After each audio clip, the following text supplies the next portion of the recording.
एक छोट से भी रहा, बहुत कम समय का भी रहा। कहल है कि अगर यदुवंशी में अगर यादों का विरहा न हो तो विरहा का कोनो मायने ना होला। 4 लाइन कवि जी भूमिका में संकेत दिले हुए उनका।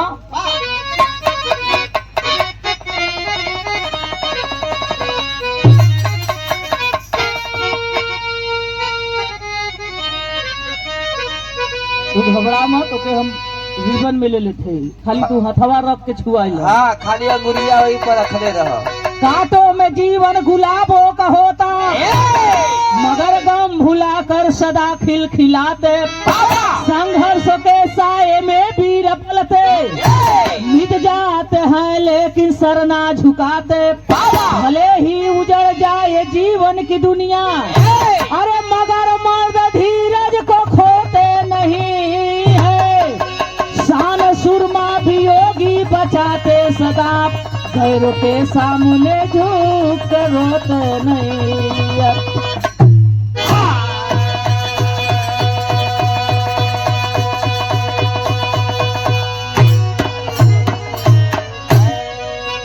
गौर करेंगे बाबू, कांटों में जीवन गुलाबों का होता, मगर गम भुलाकर सदा खिलखिलाते।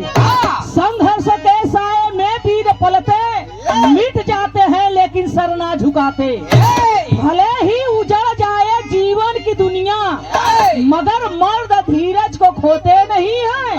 शान सुरमा भी योगी बचाते सदा, गैरों के सामने झुक के रोते नहीं है।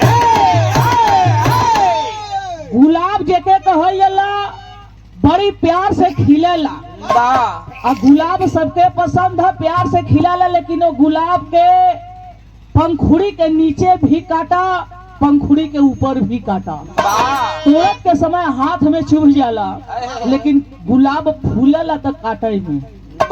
वियोगी का मतलब कवि जी अपने लेखनी से अपने रचना के लिख के गवैयन के देती है। अब सवारना सजाना कलाकार के हाथ में है, लेकिन कभी कोई के सामने न कल कब हो झुकलन न आज झुकी हन। गजल के अंदाज हमर सा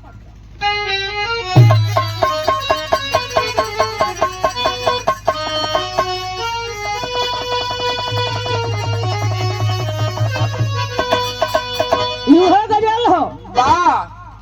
कौनो आशिक बारे आशिक अपने मासूका से सवाल कैलस, कहलस कि तुम बहुत खूबसूरत हो। कहलस अच्छा तो खूबसूरत है तो ऐसे तोहके का लेवेला देके हो। कहलस कि लड़की तो बहुत देखली लेकिन तोहरे लेखा ना देखली। कहलस कि अच्छा तो तू कहल का चाहत हुआ, कहे मैं तुमसे प्यार करता हूँ। तो कहलस कि ठीक है, अगर तुम्हारा प्यार सच्चा है तो हम भी प्यार करेंगे, लेकिन एक बात सुन लो। क्या?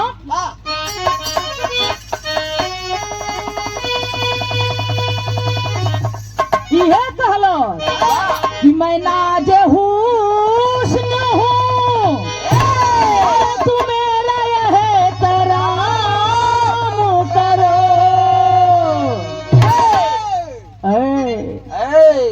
आपका ध्यान किधर है? क्यों सोए हैं? इतना ऐसा सुत गलभन भाई जिसे अलवात मेहरारू सौरी में से निकलल। नवा नेरा गल है। अच्छा तो ई गावत रहना है तो हम मेहरारू होके बैठल रही हैं। हम जब गावे शुरू कैली है तो ये अलवात मेहरारू के तरह बोल रही है, जैसे जना था कि अब बस सौरी में से निकलल हम पैदा। वैसे हम इनके कुछ कहिला ना, इनके हम बहुत मानीला। कितना इतना मानीला, इतना मानीला जितना मुसवा बिलरिया के मानला। अच्छा तो ये बतावा कि बिलरिया मुसवा के पाई तक धई के तोड़ मड़ोड़ के खाए तो है मानलू ना। अरे यार हम मेहरारू हो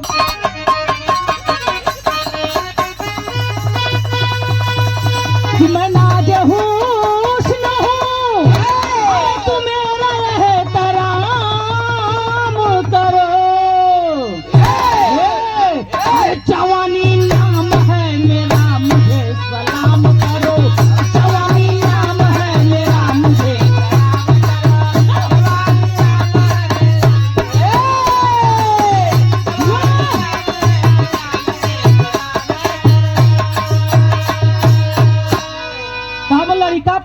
जवाब दिलस का कि तुझे सलाम करो और तू मेरा एक काम करो।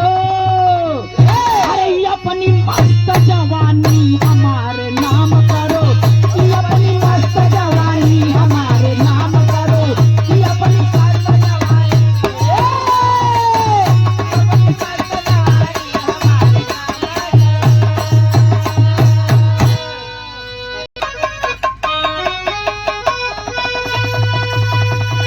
कि बहादुर जंगों में जीवन में नहीं डरते हैं। अरे भले हो मौत मगर पग पीछे न करते हैं, भले हो मौत मगर पग पीछे न करते हैं, भले हो मौत मगर पग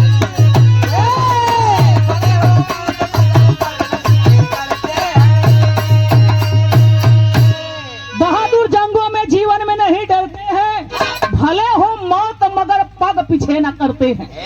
यही जैसे कहानी की शुरुआत लग गई है। कहाँ जोहरी सर भैया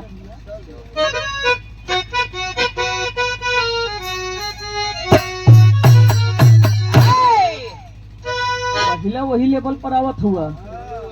बुल्लू गुरुजी गाँव है।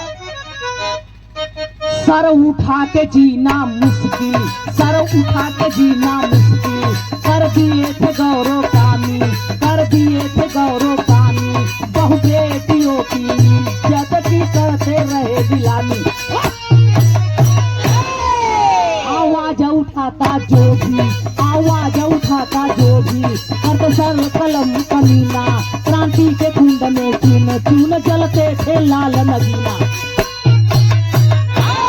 बांदा जनपद में बिल्सन, बांदा जनपद में बिल्सन, बन के कप्तान जो आया था क्रूर कमीना भगवती 24 पाप मचाता।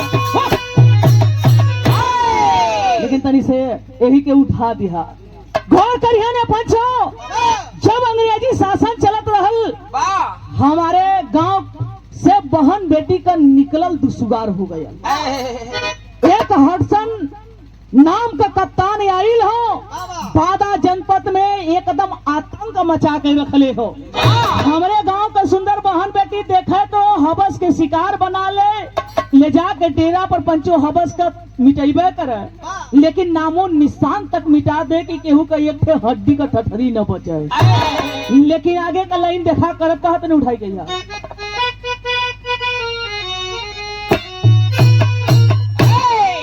घूमता था हर गांव में,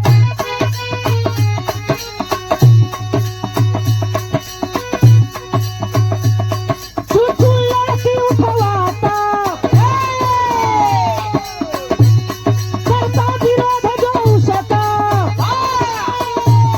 जब कर कोड़ा बरसाता, लाखापुर लल्लू हरिजन की ललिता सुंदर बालक, एक दिन उसको उठवाया, पी करके जाम का प्याला, उस गाँव के बंसी यादव जो पहलवान थे बोले, हर किस ना जाने देंगे गोली छुटाया गोले।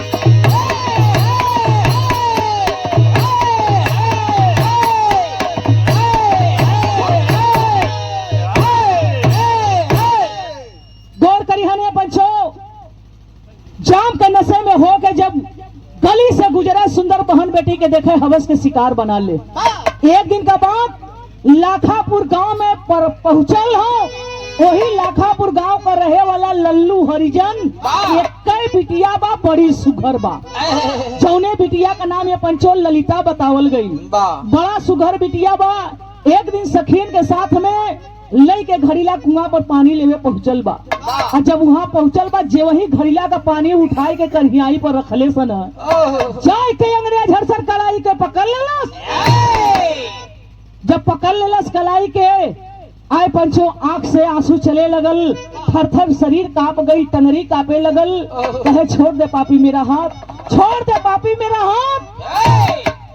कहे कि मैं तुम्हारा हाथ छोड़ दूं, ये हो नहीं सकता। मैं तुम्हारा हाथ छोड़ दूं, ये हो नहीं सकता। अरे कितना दिन के बाद तो ऐसी सुंदर कली मिली है, फूल तो बहुत सा देखा पर गुलाब जैसा नहीं। अरे पगली लड़की तो बहुत सा देखा मैंने, लेकिन तुम्हारे जैसा नहीं। पकड़ के कलाई खींचे थे ये पंचो, अपने चमचन से कहलस कि मैं अपने डेरे पर जा रहा हूँ, इस लड़की को लेकर तुम डेरे पर आ जाना।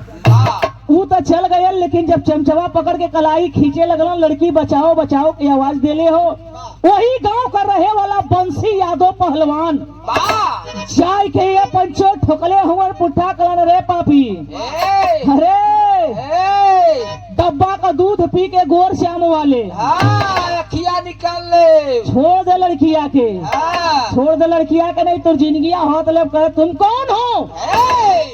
कहे हमारा परिचय जानना चाहते हो कि मैं कौन हूँ? मैं बंसी यादव पहलवान। तू डिब्बा का दूध पीले हुए, हम भैंसी के दूध पीले हैं। तू डिब्बा का दूध पी के गोर भैल हुए, हम भैंस के दूध पी के पहलवान भैल हैं। अब यही कखिया में चाप देब ना, मूता लगबे, फेचकुर फेंक के उलट जीबे। नहीं छोड़ दे, हमारे गांव के बहन बेटी के इज्जत हो। लड़की के छोड़ा के पंचो घरे पहुंचा दे हलन, ओहर फूल से सेज सजल हो, पूरे घर में अतर गुलाब गमकत हो, पूरे सेज पर बेल चमेल खिलल हो, जाम पर जाम चढ़ौले है कि हमारी जान आए। अरे वाह, क्या बात है, आज हमारी जान आएगी, मेरे बाहों में समाएगी, मेरे दिल को तसल्ली देगी। यह तो लोगों ने हमारे पर मजाक मत उड़ावा लो। कहलस कि हमारी जान आएगी, हमें बाहों में समेटेगी, मेरे दिल को तसल्ली पहुंचाएगी। यह सोचा था जाम पर जाम चढ़ावा था, लेकिन जब सामने चमचन के देखलस, कलस क्या हुआ, लड़की कहाँ है? अरे हमारी जाने मन लैला है कहाँ? तो अलस से सपना देखल छोड़ दो। काहे? कहे वही गांव का रहे वाला बंसी यादव, वो तो जिंदगी बचा के चल रही नहीं, जवन जन हुरा मरले रहत कि हमन का दांते खत्म हो गए रह। कैसो जिंदगिया बचा के अब इतना बात सुन के ओकर नशा उखड़ गयल। जब नशा उखड़ गल तो एगो योजना बनावत है, गीत लगिल हमारे साथ।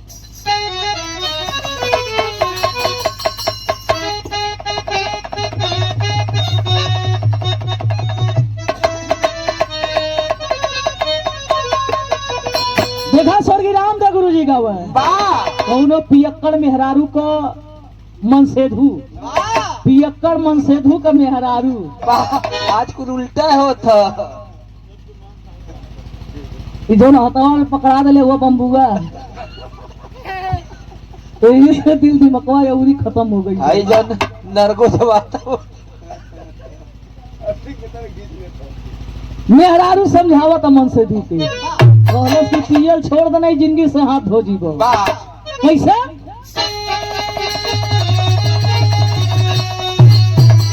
अरे यागी लागो सैया तोरे, अरे यागी लागो सैया तोरे, भाई ना सके पियाई में।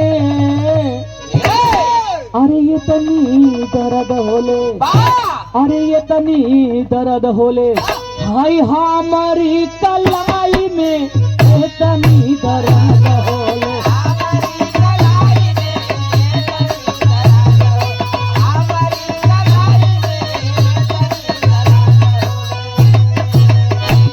लेकिन भाव में कवि जी लिखा था, वो रूपापी कमीना गद्दार योजना बनावा था का।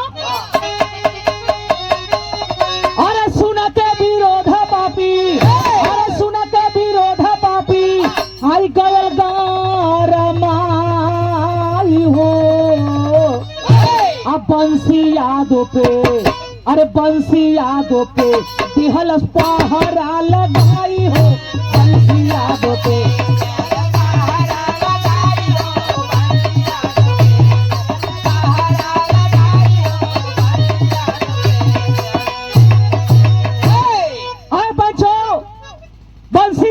घरे के चौबगला पहरा लगा दिलस, और जब पहरा लगौलस तो कैलस का सुत रहल बेला दुलहिन के साथ बखारिया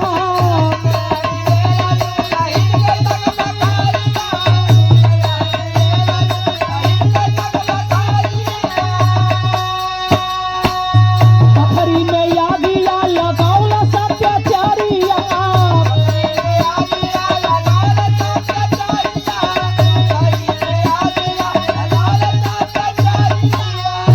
अरे बंसी पहलवान का जब टूटल बाई हो बंसी यादों पे दिहल पहरा लगाई हो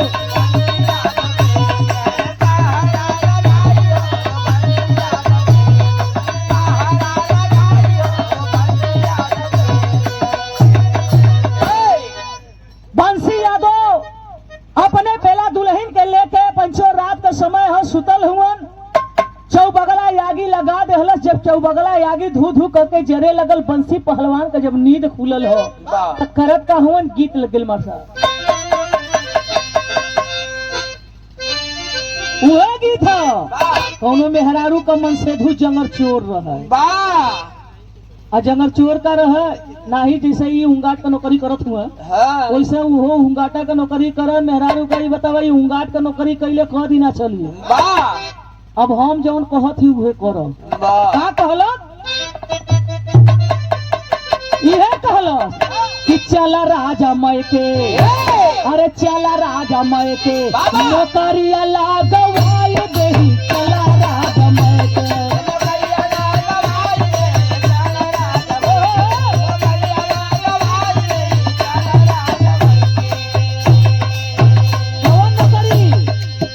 खुरपी दियाय देही हाथी दियाय देही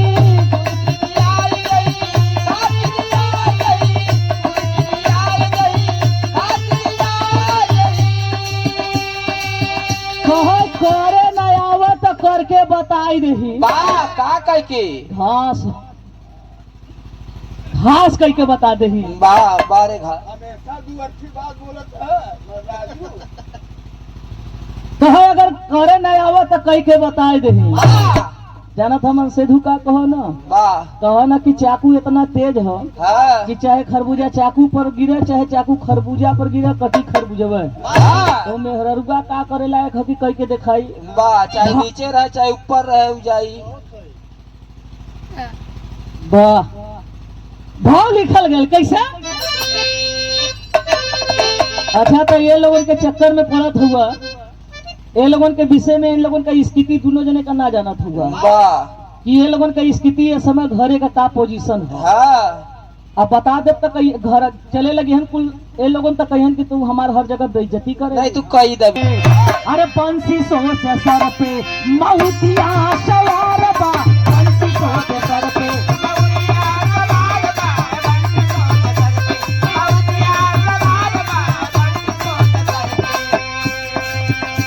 केला के जगवला बनहवला धीरजवा लेकिन के लेके भाग थन रे कर जावा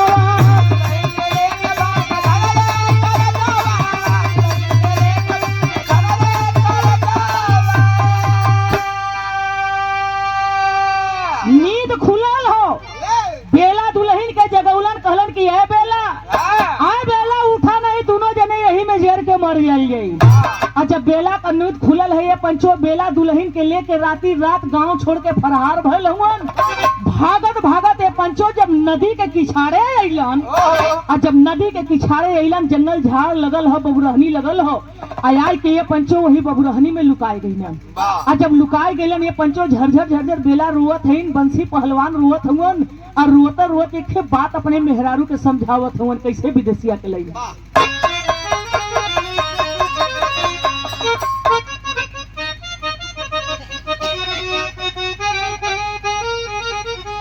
भागत भागत नदिया के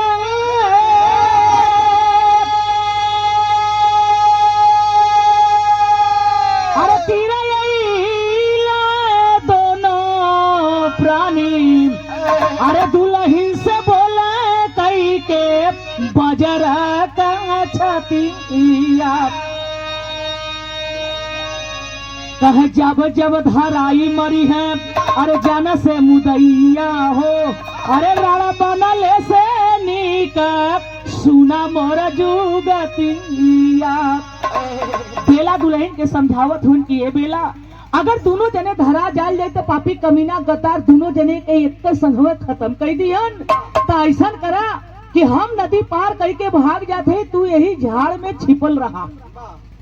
झाड़ में जब छिपल रहबू अगर विधाता लिखले हुई हन तो जरूर मुलाकात हुई।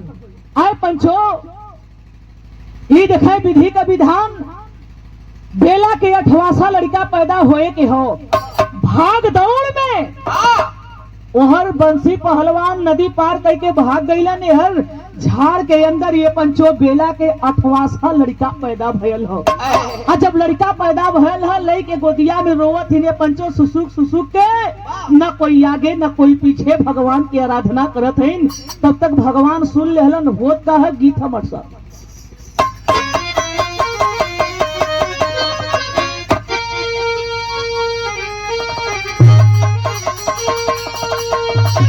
बड़ी पुरान गीत हो जौने गीत के स्वर्गीय रामदेव गुरु जी गाय के चल गए गा के जा एक दिन सबके पारी परा जाए के हो घरे जा। कौन गीत हमार सब अरे या बही उमरिया अरे या बही उमरिया का छोटा गोरिया हाँ छोटा गोरिया हो काए रंगल बाड़ू लाल लाल ओठ गोरिया।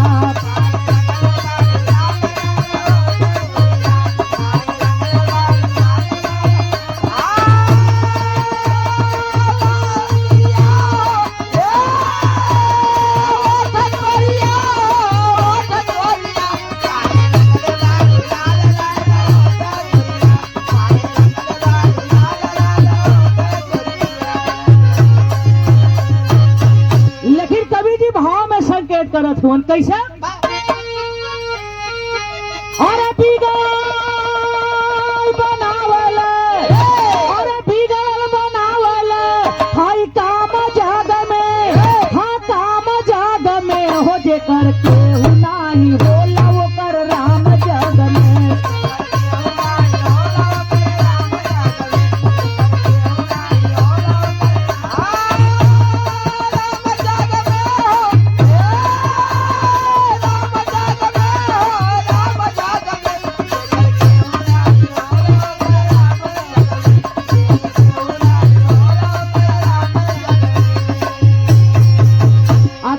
धर्मराज जागीरदार वो ही रहिया अरे जाता रहला बेला ऊपर पड़ली नजरिया।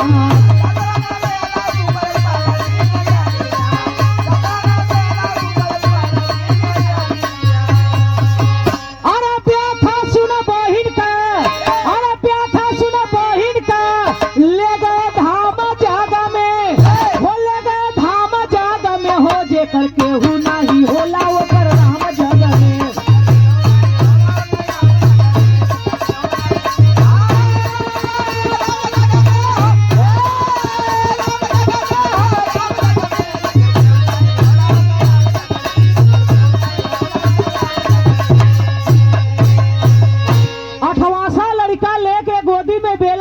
झरझर रोवत फिर पंचो न आगे कोई न पीछे कोई न अगल कोई न बगल कोई झरझर झरझर रोवत है। तब तक वही बीच में वही गांव का रहे वाला धर्मी धर्मराज जागीर घोड़ा से जात हुआ। जब रोले का आवाज नारी का आइल है ये पंचो घोड़वा रोक के खड़ा हो गई ना चौबगला देखे लगलन कि आखिरकार एक नारी का रोले का आवाज कहाँ से आइल हो। खोजत खोजत जब जाके देखा हुआ झाड़ के नीचे तो मासूम सा बच्चा अचरा में लपेटे हुए झरझर झरझर पागल के रूप बनाए के पगली हुआ था। जाय के पूछलन कहलन मुंह से निकल गलिए पंचो के अरे बहन काहे रोवत हो कहाँ से आयल हो के करे घरे कहू कहाँ घर हो कहाँ दुआर हो। जब भैया बहन कह के बोलौले हुआ करेजा दुना दून हो गयल। बहन कहलिन कि भैया अगर बहन मनले हुआ तो हमके तू अपने घरे ले चला तो हर बनी मजदूरी करब दूठे रोटी दे दी हमार दिन कट जाई। घरे लिया के आयल हुअन। आ जब लिया के घरे आयल हुअन तो होत का हमार सब गीत लग गई।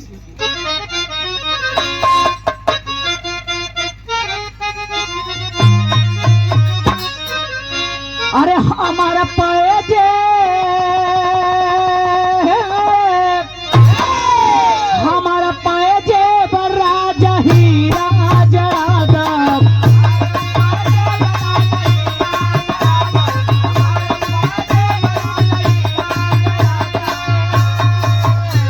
अरे झूलनी पे उड़ानी अरे झूलनी पे उड़ानी जहाजिया उड़ादा हमारा पैजे बड़ा जहीरा जड़ा दो।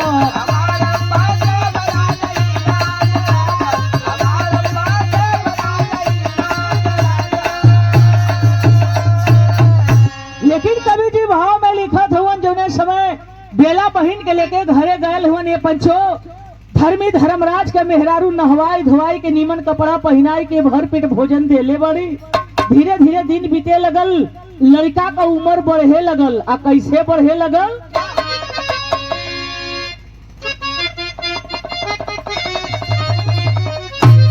अरे धर्म का मम्मा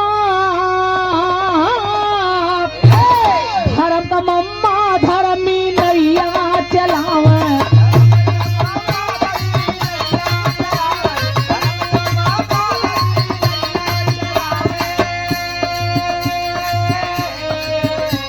अरे बेला बहिन दी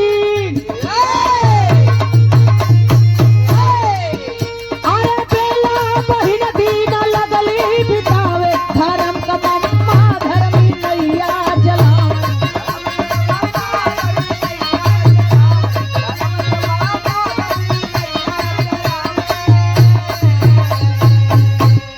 धीरे धीरे ये पंचो बेला का दिन बीते लगल, लड़का का परवरिश होए लगल। धीरे धीरे लड़का जब बड़ भयल ह आ जब धीरे धीरे लड़का बड़ भयल ह तो देखा धर्म का मम्मा करत का हवन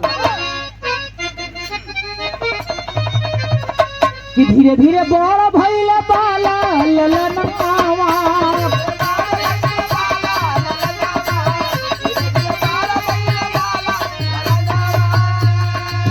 धर्म का मम्मा बनौल पहलवाना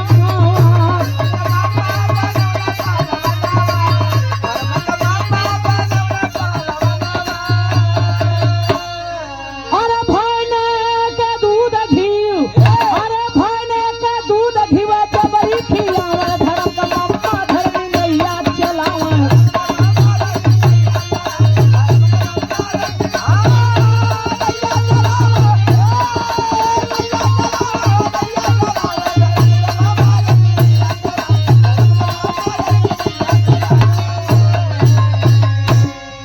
धर्मी नैया चलावे।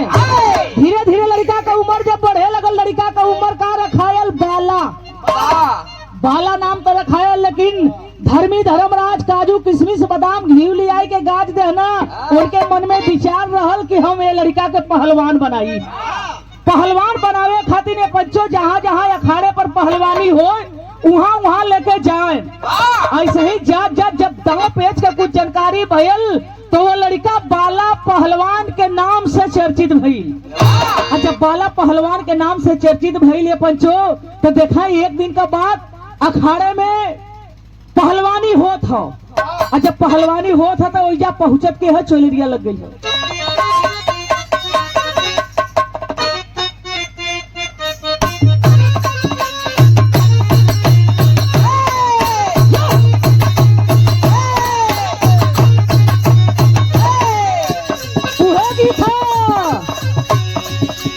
बारी उमर कमर लचकनिया बारी उमर कमर लचकनिया गोरिया की चैनी हुर के कनिया गोरिया झूले झूलनी लाना।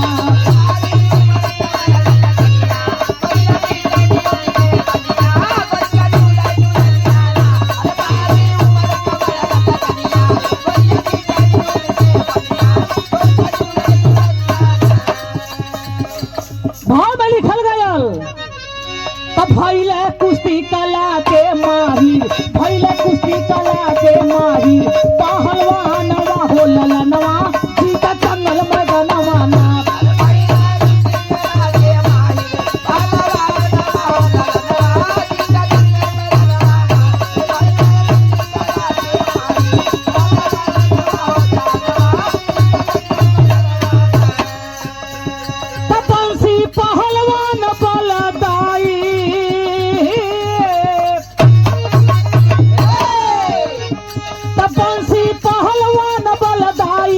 देखा करनी अर बार बढ़ाई कैसो घूमत गईल आई बैठी गईल अखाड़े जाई बोले धर्म राज कुछ दे दे ताकि यहाँ नवा हो ललनवा चित जन्म बदनवाना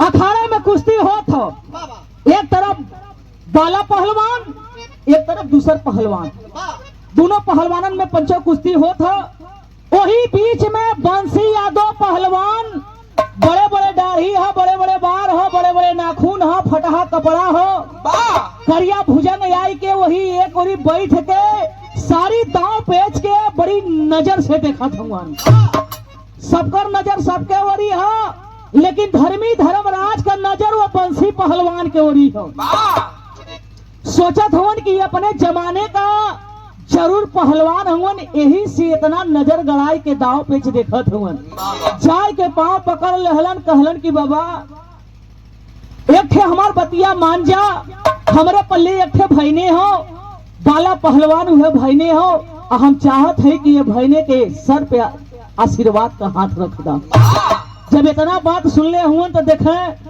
करत का हुन गीत लगिल मतलब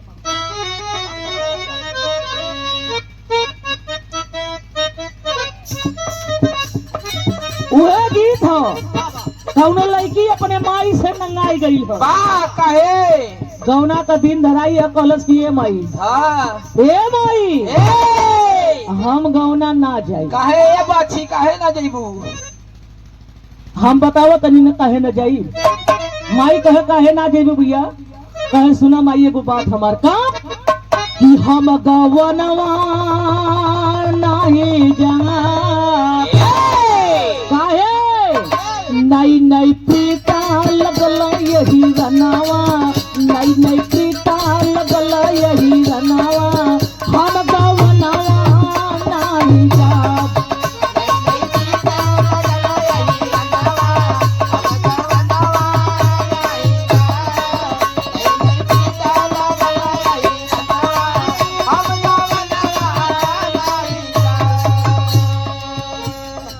धर्मी धर्मराज का बात सुन के बंसी यादव तैयार तो हो गई लेकिन देखा नतीजा का निकला था कितनी सुंदर भाव विचार ले जाए के बंसी यादव के चरण में सौंप देहलन कि हमरे भैने के ऊपर आशीर्वाद के हाथ रख दा तो हो कहा कि ना ढेर थोड़ी थोड़ा ना कि बाप पूता परापत घोड़ा बाप पूता परापत घोड़ा ना ढेर थोड़ी थोड़ा ना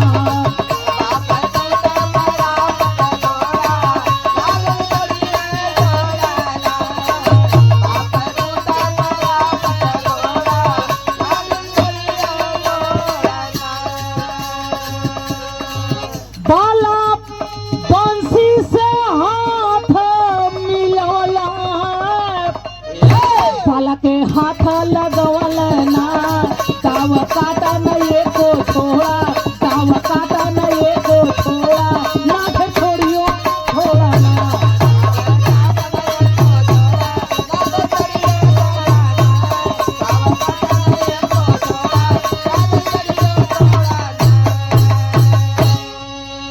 कहलन कि अच्छा ठीक है तोहार बात है तो हम सर पे हाथ रख देते कुश्ती के मैदान में कुश्ती होए लगल एक तरफ बाला पहलवान एक तरफ बंसी यादव पहलवान दोनों तरफ से जब कुश्ती होए लगल ना वो उनके पटका ना वो उनके पटका ना वो उनके पटका दोनों कुश्ती बराबरी पर छुटल हो और जब बराबरी पर कुश्ती छुटल है तब कवि जी के लिखे के पड़गल भाव टेरी में कैसे उठाई दिया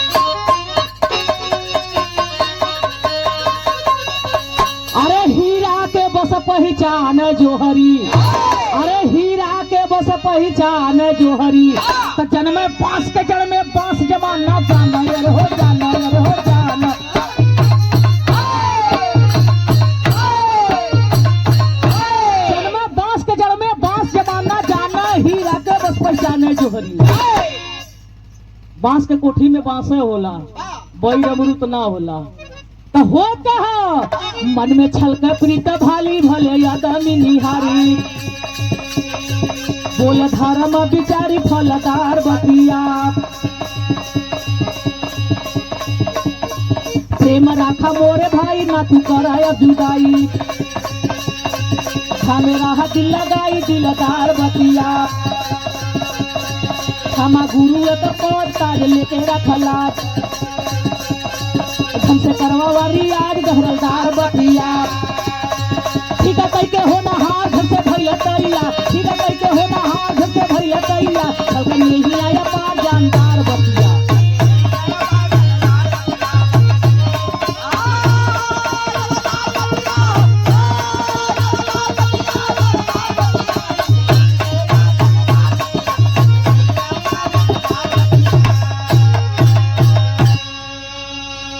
बंसी पहलवान से धर्मी धर्मराज कहलन कि अब राउर तोके कतो जाएला के ना हो ढंग से रियाज करवावा और यही जे रहो यही जे खा यही जे नहा तोहर हम सेवा सत्कार एक गुरु समाज समझ के करबला वही जे रहे लगलन खाए लगलन पिए लगलन ये पंचो तो होत कहा एक दिन का बात पहपट में भाव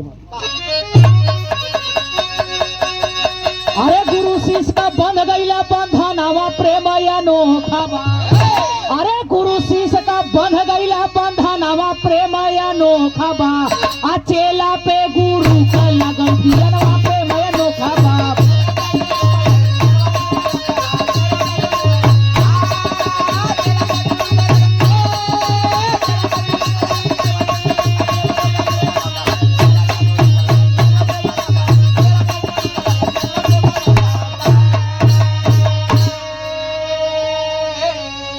गांव के बाहर रहल अखाड़ा सुंदर बंगला नारा हो अब पहलवान बंसिया दो भीतर रात दिन सारा हो अरे दूध घी मिले सुंदर भोजनवा प्रेम अनोखा बा चल अखाड़ा सजिया प्रेम अनोखा बा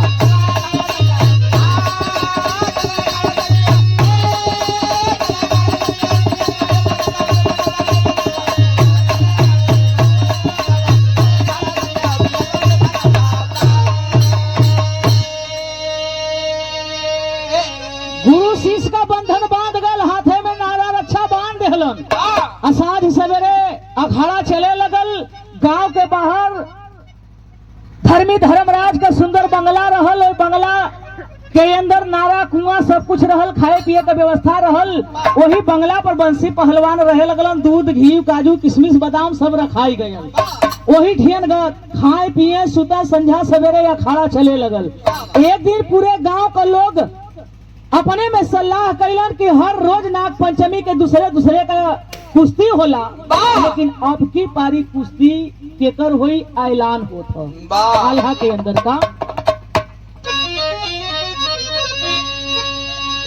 आई गईल पर्व बाबू अरे नाग पंचमी गई बाबू झूठा लाया हो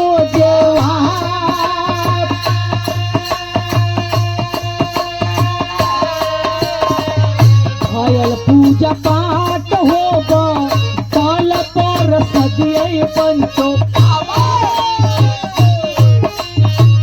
सारा सब पढ़ाई गुरु चेला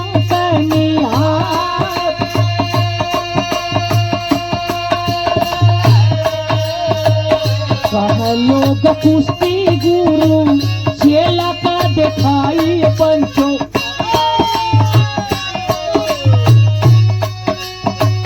बंसिया दो हाथ हवा मिलवले होना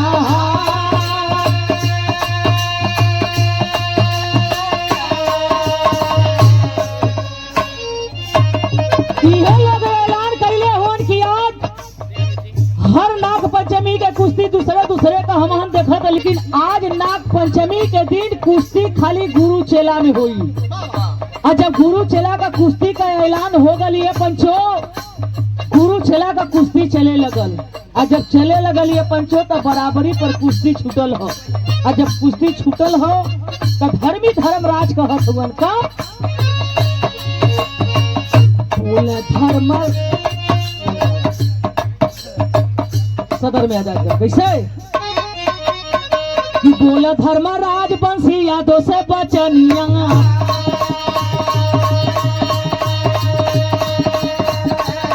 आज पर वो घर चल के कर जेवाना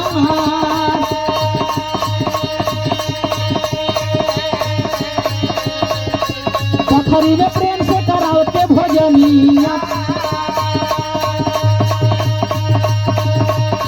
पूछा धर्मराज राउत कहवा घर दुआर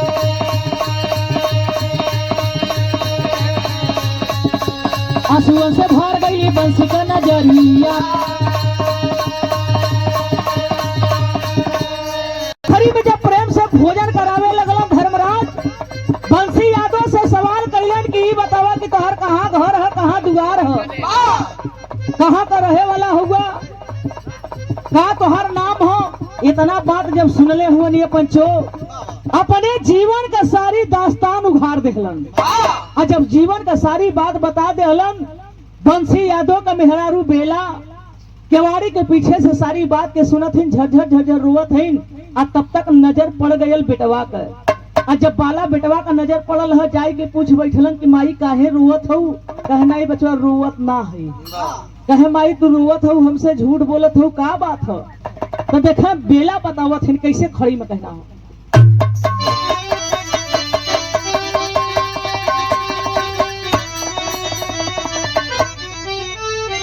अरे तयाज पूजायल जीवन का दुख हमारे गहरा तो बेटा गुरु जे तोहार उह बाबू तोहरा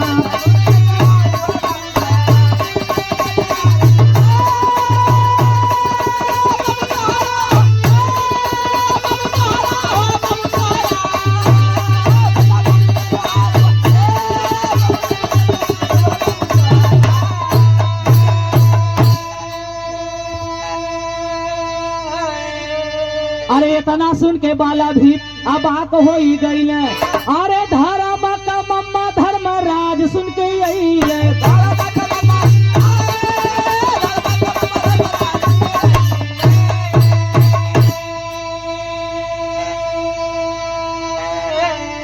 अरे तो भाभी भोर हो गयल का कुदरत का पहारा तो बेटा गुरु जे तोहार उह बाबू तोहरा बेला अपने बेटवा से बाला से बतावे लगलिन कि बेटा जेके तू गुरु मन ले हुआ उहे तोहर धर्म का पिता हुवन आपन बाप हुवन कहे माई तू का कहत हो कहे बेटा यह सच्चाई है सारी बात के जब बतौले हिन सुनत हुवन पंचो माई बेटवा बतियावत हुवन तब तक धर्म का मम्मा धर्मी धर्मराज आय के सामने खड़ा होई के रोवत हुवन कैसे कि बेला के देखत बंसी गईला पहचानी अरे दोनों ओर बरस नया नाव से पानी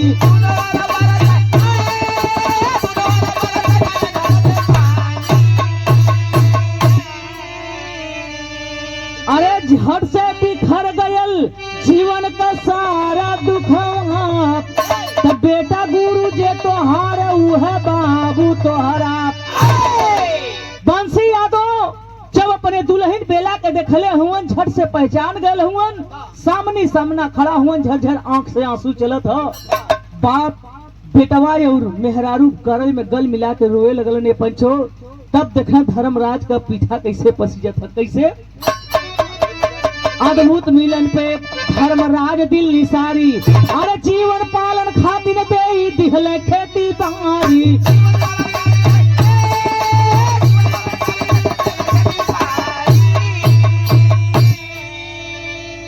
अरे तो रेगिस्तान में सजल बगीचा लहरे लहरा तो बेटा गुरु जे तोहार उह बाबू तोहरा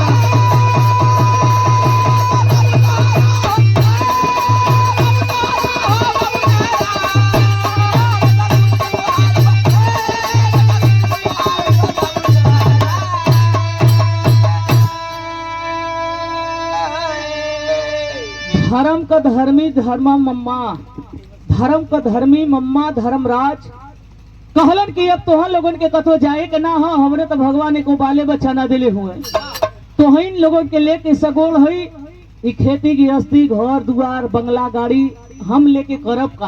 वाह कहीं मत जा लोग, हमरे संगे रहा, हमरो जीवन का गुजारा हो जाए। कहना है क्या?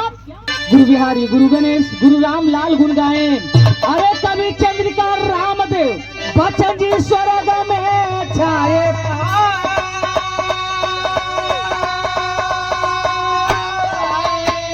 अरे हीरा के बस पहचाने जो हरी, अरे हीरा के बस पहचाने जो हरी, तो महिमा रामचरण सच्चा इतिहास बखा।